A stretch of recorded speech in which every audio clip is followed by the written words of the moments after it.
Hello everybody and welcome. This is Niclas Huschenbeth and today I would like to show you one of the most important, if not the most important endgame position and defense you're ever going to learn. It's the Philidor position. It's a Rook Endgame, and Rook Endgames are in general very common in chess. They're the most common endgame, so definitely makes sense to study this particular endgame because it can really save you a lot of points in your tournament practice or in your games. So let's get to it. The Philidor position.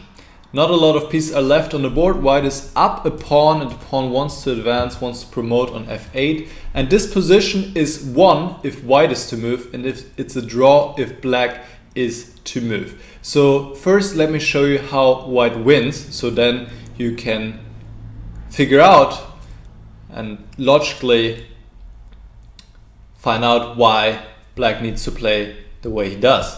So with white to play, he goes king g6. That's an important move. The king goes to g6, so that in case that black gives a check here on a6, the white pawn can come forward. And now there's always this checkmate threat on the 8th rank, so black has to defend it. He has to sit passive, and now white wins. He plays this move. That's an important move. Rook h7, threatening checkmate from the other side. And black does not really have a good way to deal with this king g8, and now white has this move available, f7 check. King has to go to f8, the rook comes to h8 and rook takes a8 and white wins. He queens the pawn. So this is the way white is threatening to win in this position, so we have to stop that. How can we stop it? The simplest way is to go rook a6 here. So first we have to make a move for white, let's say rook c7, and now we go rook a6. And what that does, it's stopping king g6. White cannot advance with his king, right? Now you might say, hold on a minute, what if he plays f6 first and then he plays king g6? Well, first we're to move again with black, so now we see the threat. White wants to go king g6 and we need to be ready for this. In general, this is a very useful technique in these rook endgames. Always ask yourself, what does my opponent want to do? What is his threat? In general, that's a useful technique in chess to improve your play. If you always think about what would my opponent do next if it was his move. So here, king g6 is the threat, so we bring the rook down to a1. And now if the king goes forward, we can just give checks from behind. And actually here, white doesn't have a place to hide his king.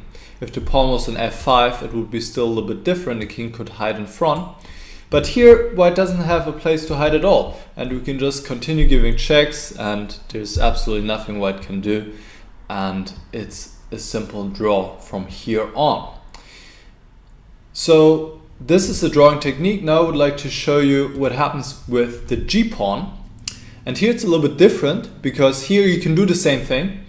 So you can also play rook a6, but actually with the g-pawn you can also just wait passively, because here now we have the same position, but white cannot make any progress. He's just missing one file, the I file, and he cannot put his rook there, and he cannot get around, he cannot threaten anything. So you can give a check here. Here it's important you play the king to h8, because if you go king f8, white can advance his king and he will win.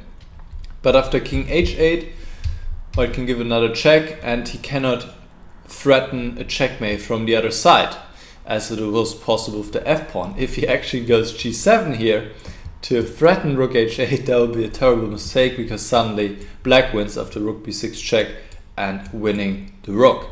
So that's important to know. With the g and the h pawn, also with the a and the b pawn, you can just play passively and sit and wait, and white can absolutely not do anything.